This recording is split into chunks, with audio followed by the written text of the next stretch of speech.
এই বিষয়ে একমত হয়েছে যে সর্বোচ্চ 10 বছর একজন ব্যক্তি তার জীবনকালে প্রধানমন্ত্রীর দায়িত্ব পালন করতে পারবেন।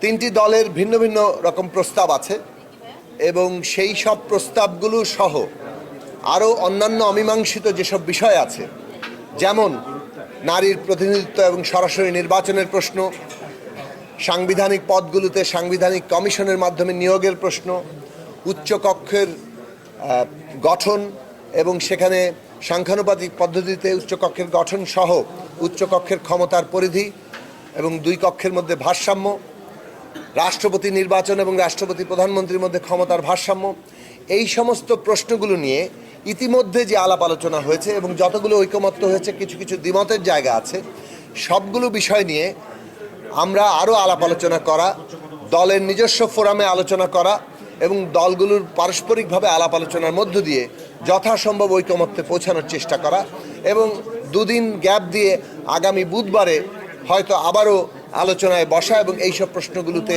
চূড়ান্ত সিদ্ধান্তের জায়গায় আসা, সেই বিষয়ে আসার জন্য এক ধরনের সিদ্ধান্ত হয়েছে। আমরা প্রস্তাব করেছিলাম যে এটা যেহেতু প্রত্যেকটি দলই তার নিজ নিজ অবস্থান জানিয়েছেন, আবার একই সাথে যখন আমরা এইভাবে সব দল একসাথে বসছি, যেটা বাংলাদেশের ইতিহাসে একটা অনন্য ঘটনা, অভূতপূর্ব ঘটনা, এই রাজনৈতিক দলগুলোর যখন পারস্পরিক আলাপ আলোচনার মধ্যে দিয়ে প্রত্যেকেই সমৃদ্ধ হচ্ছেন, একে অপরকে নানাভাবেই এঙ্গেজ করছেন এবং এর মধ্য দিয়ে নতুন প্রস্তাব কিংবা অবস্থানগত কিছু পরিবর্তনও ঘটছে এবং সবগুলো পরিবর্তনই ইতিবাচক পরিবর্তন, অর্থাৎ আরও অধিকতর ঐক্যের দিকে আমরা যাচ্ছি। কাজেই আমাদের একেবারে তাড়াহুড়া না করে, কারণ মূল প্রশ্নগুলো এই ক্ষমতার কাঠামো নিয়ে, এবং সেই সব প্রশ্নে যদি আমরা আরও বেশি ঐক্যমত আসতে পারি, তাহলে বাংলাদেশের এই যে রাষ্ট্রের গণতান্ত্রিক পুনর্গঠন, এইটা আরও যথার্থভাবে এগিয়ে যাবে। এটা একটা ঐতিহাসিক কাজ। কাজেই কিছুটা সময় লাগলেও জুলাইয়ের মধ্যে এখনও আমাদের যথেষ্ট সময় আছে। সেই সময়ের মধ্যে আমরা আলাপ আলোচনা করে এই সব প্রশ্নে যত বেশি ঐকমত্য হওয়া যায় সেটার আমাদের চেষ্টা করা উচিত। আর যদি ঐক্য না হয় শেষ পর্যন্ত, সেক্ষেত্রে দ্বিমত কিংবা আপত্তি সুযোগ রয়েছে এবং সেইগুলো জনগণের কাছে নিয়ে আমরা মীমাংসা করার পথ ইতিমধ্যেই করেছি। কাজে এই বিষয়ে কিছুটা সময় নিয়ে আরও অধিকতর আলাপ আলোচনার সিদ্ধান্ত হয়েছে। যেসব প্রশ্নে ন্যূনতম ঐক্যমত্য হয়েছে, কিন্তু এখনও কিছু কিছু বিষয়ে দ্বিমত আছে। আলোচনাটা হচ্ছে বাংলাদেশের ইতিহাসে আমরা সংবিধান সংক্রান্ত, রাষ্ট্র পরিচালনা সংক্রান্ত মূলনীতি গত 54 বছরে এ ধরনের কোনো আলোচনা হয়নি, এটা আপনারা জানেন। এটা হচ্ছে ছাত্র শ্রমিক জনতার গণ অভ্যুত্থানের একটা প্রত্যক্ষ ফলাফল। পুরনো জমানায় যাতে আমরা না ফিরি, ফলে আমরা আমাদের সংবিধানকে কিভাবে গণতান্ত্রিক করতে পারি, জবাবদিহিমূলক করতে পারি, ক্ষমতাকে কিভাবে ভারসাম্যমূলক করা যায়, সেজন্য মূলত আলাপ আলোচনা হচ্ছে। আলোচনা আমরা অনেক করছি, দৃশ্যমানভাবে খুব বেশি এগোনো না গেলেও আলাপ আলোচনা পরস্পরের অবস্থানটা আমরা বোঝার চেষ্টা করছি। আমরা কাছাকাছি আসার চেষ্টা আমরা করেছি। মাঝখানে আমরা 20 মিনিট আমাদের বিরতি ছিল, সেখানেও আমরা দলগুলো অনানুষ্ঠানিকভাবে নিজেদের মধ্যে আমরা সেখানে কথাবার্তা বলেছি। একটা আলোচনা খুবই গুরুত্বপূর্ণ, যেটা ইতিমধ্যে আমরা উল্লেখ করেছি। প্রধানমন্ত্রীর ক্ষমতা একজন ব্যক্তির তার লাইফ টাইমে সর্বোচ্চ তিনি 10 বার প্রধানমন্ত্রীর দায়িত্বটা তিনি 10 বছর প্রধানমন্ত্রীর দায়িত্ব তিনি পালন করতে পারবেন। মেয়াদ এবং বার নিয়ে একটা বিতর্ক ছিল, সে আলোচনাটা কিছুটা আমরা সমাধান করে কাছে এসেছি।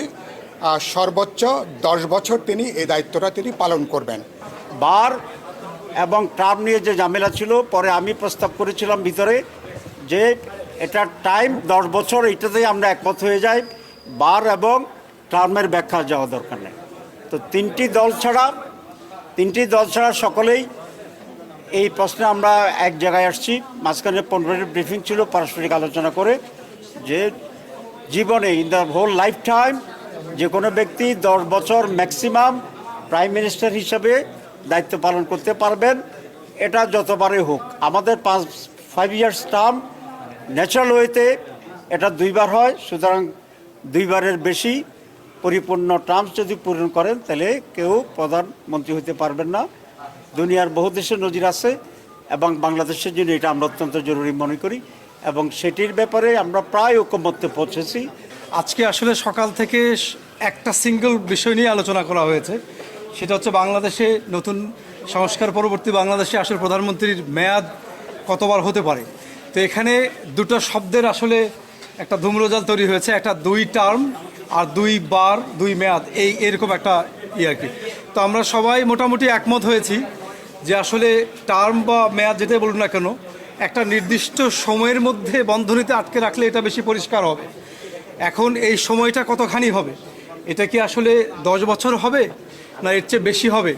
তো এখন মোটামুটি সবাই 2-3টা রাজনৈতিক দল ছাড়া মোটামুটি সবাই আসলে একমত হয়েছে যে এটা 10 বছরের মধ্যে সীমাবদ্ধ রাখা উচিত। 2 মেয়াদের বেশি কেউ প্রধানমন্ত্রী থাকতে পারবে না, কিংবা 2 বারের বেশি কেউ প্রধানমন্ত্রী থাকবে না। কার্যত বার আর মেয়াদ আসলে ওইভাবে কেউ হিসাব করে বলে নাই যে কেউ মেয়াদের আগে যদি অভিশংসিত হয়, অপসারণ ঘটে, সেই ক্ষেত্রে আবার ভাঙতি বছর তিনি পরে মানে পুষিয়ে নিতে পারবেন কি না, ওইরকমভাবে তো চিন্তা করে বলে নাই। সেই দিক থেকে সবাই মোটামুটি ওইখানে একমত যে সেটা মানে ভগ্নাংশ হোক আর পরিপূর্ণ হোক, 2টা মেয়াদের বেশি কেউ প্রধানমন্ত্রী থাকতে পারবে না। সেইখানে 2-3টি দলের ভিন্ন মতের কারণে পরে আলোচনা উঠেছে যে আমরা আসলে তাহলে মেয়াদ কিংবা বারের পরিবর্তে একটা নির্দিষ্ট টাইম পর্যন্ত, যে তার জীবদশায় এত বছর পর্যন্ত প্রধানমন্ত্রী থাকতে পারবে, এই জায়গায় পৌঁছতে পারি কিনা। সেইখানেও অধিকাংশ রাজনৈতিক দলই 10 বছরে একমত হয়েছে, কিন্তু সকলে মিলে একমতে পৌঁছানো যায় নাই। এরকম আরও বেশ কিছু বিষয় আপনারা দেখেছেন গত কয়েকদিনে, যেমন জাতীয় সাংবিধানিক পরিষদ যে এনসিসি, তারপরে আপনার দ্বিকক্ষ বিশিষ্ট পার্লামেন্টে এটা হবে কিনা, আবার উচ্চ কক্ষে সেটা সংখ্যানুপাতিক হবে কিনা, এরকমের কয়েকটি বিষয়ে রাষ্ট্রপতি নির্বাচন প্রক্রিয়া রয়েছে। সেইগুলো নিয়ে আবার 2 দিন গ্যাপ দিয়ে হয়তো আলোচনা হবে। বিগত দিনগুলোতে যে সকল বিষয় অমীমাংসিত ছিল সেগুলো নিয়ে আজকে আলোচনা হওয়ার কথা ছিল। তো আজকে যে বিষয়টা নিয়ে সবচেয়ে বেশি আলোচনা হয়েছে সেটা হলো প্রধানমন্ত্রীর মেয়াদ নির্ধারণ প্রসঙ্গ। আমরা বরাবরের মতো বলেছি যে আমাদের অতীতের অভিজ্ঞতা, অতীতের যে আমাদের এক্সপিরিয়েন্স, সেখান থেকে আমরা চাই যে বাংলাদেশ যেন আবার কখনো স্বৈরতন্ত্রের পথে ঝুঁকে না পড়ে, সেই জায়গাটাকে আমরা ইনশিওর করতে চাই।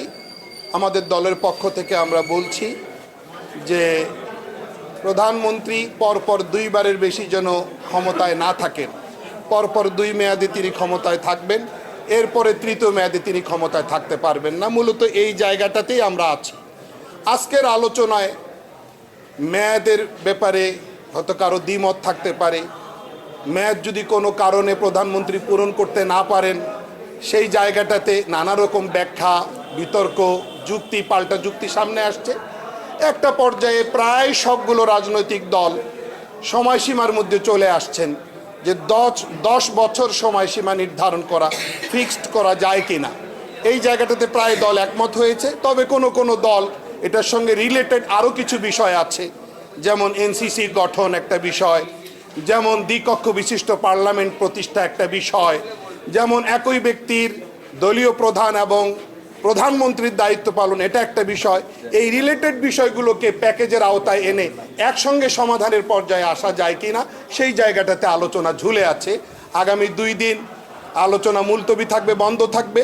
প্রত্যেক দল যেন নিজ নিজ রাজনৈতিক ফোরামে, দলীয় ফোরামে বিষয়গুলো ডিসকাশন করে আসতে পারে, এরকম একটা সুযোগ, এরকম একটা ক্ষেত্র তৈরি করার জন্য মূলত আরও একটু সুযোগ দেওয়া হচ্ছে রাজনৈতিক দলগুলোকে।